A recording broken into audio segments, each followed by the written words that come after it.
Bonsoir à tous. On va continuer toujours aujourd'hui avec les méthodes d'estimation des paramètres du modèle de régression linéaire SM. Et pour aujourd'hui, on va voir la méthode des moments. Comment est-ce qu'on peut utiliser la méthode des moments pour pouvoir estimer les paramètres du modèle de régression linéaire SM. Donc aujourd'hui, petit 2. Méthode des moments.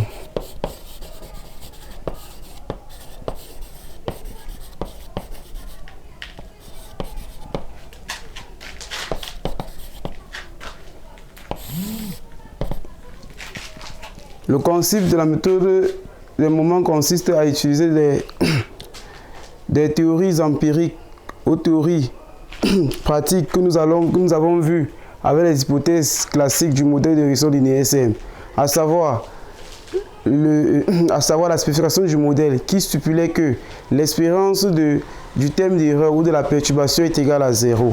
On va utiliser cela. On va aussi utiliser le principe d'hégénéité qui dit la covariance entre la partie déterministe et la partie stochastique est égale à 0, qui signifie l'indépendance des différentes parties.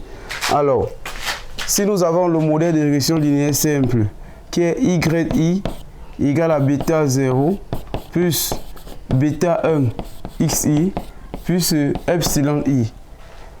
Avec l'hypothèse RH2 que nous avons vue, espérance de epsilon I est égale à 0. Signifie que quoi? Signifie qu'à travers YI bêta 0, bêta 1 XI epsilon I, on va tirer epsilon I. Donc, espérance de epsilon I est égale à 0 traduit le fait qu'on a 1 sur n de la somme de I allant de 1 à n, bien sûr, de YI moins cette fois-ci bêta 0 qui sont les solutions de cette équation moins bêta 1 XI, cette somme-ci, le tout égale à 0.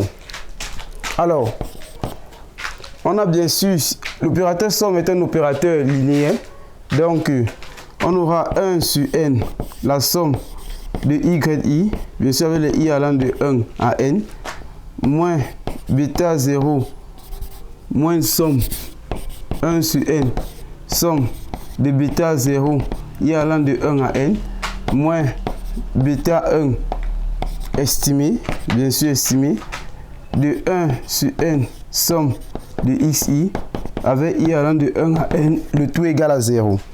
Alors, ceci traduit qu'on a 1 sur n, somme de yi qui n'est rien d'autre que la moyenne y bar. Bêta 0, somme des thèmes qui ne dépendent pas de l'indice de ce thème. Donc ça va donner bêta, n bêta 0, n sur n va donner moins bêta 0 estimé, moins bêta 1 estimé, x bar égale à 0. Si nous tirons exactement bêta 0, on se rend compte qu'en faisant une traversée moins bêta 0 de ce côté, on a bêta 0 estimé égale à y bar moins bêta 1 bar x bar. Ceci est la première relation que nous allons appeler petit 1. Donc ici on voit donc que le paramètre bêta 0 estimé nous donne y bar moins bêta 1 x bar. En utilisant maintenant l'hypothèse de l'exogénité qui nous dit que la covariance entre xi et epsilon i est égale à 0, ceci nous donne quoi? Ceci nous traduit le fait que on aura exactement 1 sur n, somme de i allant de 1 à n, de xi moins x bar, facteur de epsilon i moins epsilon bar, le tout égal à 0. Cette somme-ci, tout calcul fait là, va nous donner 1 sur n, la somme de i allant de 1 à n, xi moins x bar, epsilon i, le tout égal à 0. Il y a équivalence entre ces deux sommes-ci. Alors, si nous regardons très bien, epsilon i c'est quoi? Epsilon i n'est rien d'autre que 1 sur n, la somme de i allant de 1 à n, de xi x bar. Epsilon i, si on le tire, on aura exactement yi moins bêta 0 estimé, moins bêta 1 estimé, xi, le tout égal à 0.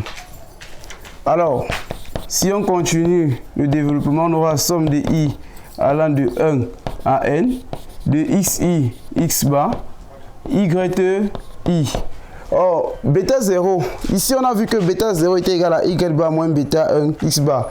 On va remplacer exactement bêta 0 estimé par y bar moins bêta 1 x bar.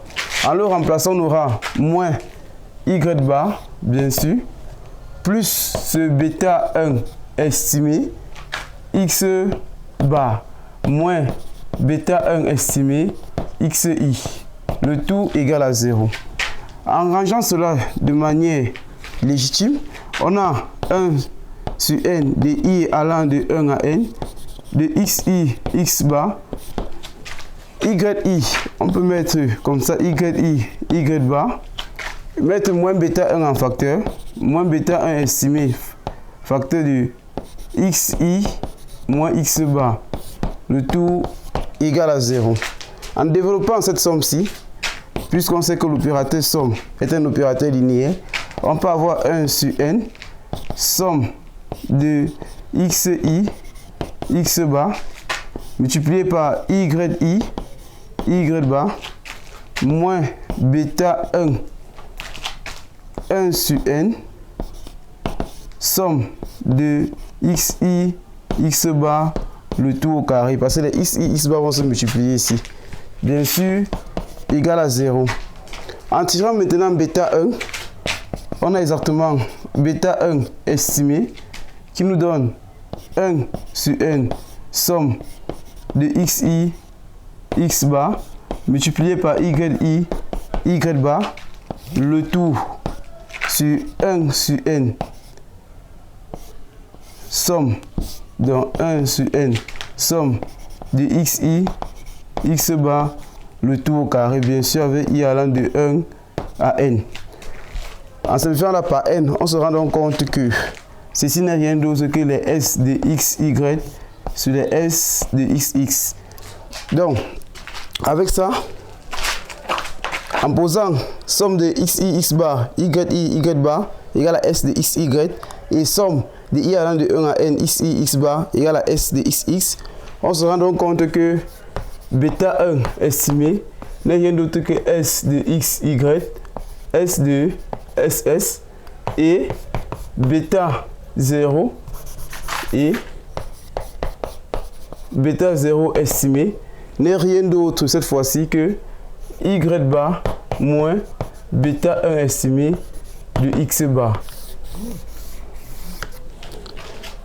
Donc, ceci consiste à la méthode des moments que nous avons utilisés pour déterminer toujours les paramètres de ce modèle. À la prochaine vidéo, nous allons voir comment on utilise la méthode du maximum de vraisemblance pour déterminer ces paramètres afin de sortir à la détermination de ces paramètres. Alors, je vous dis davantage de mieux liker cette vidéo, de mieux la diffuser et de faire des commentaires. Et n'hésitez pas que avec cette vidéo, je vous propose des cours de remise à niveau, des remises à niveau, des cours de soutien, d'explication, de préparation au concours, dans vos différentes préparations des concours que vous allez postuler. Vous pouvez toujours m'appeler juste à l'adresse peut-être email que vous savez, sylvain.camgarobas@yahoo.com ou au numéro 678 22 83 75. Donc faites large diffusion et appréciez le travail que nous faisons au jour le jour pour davantage vous montrer la connaissance qui est la lumière de toute œuvre humaine. Merci.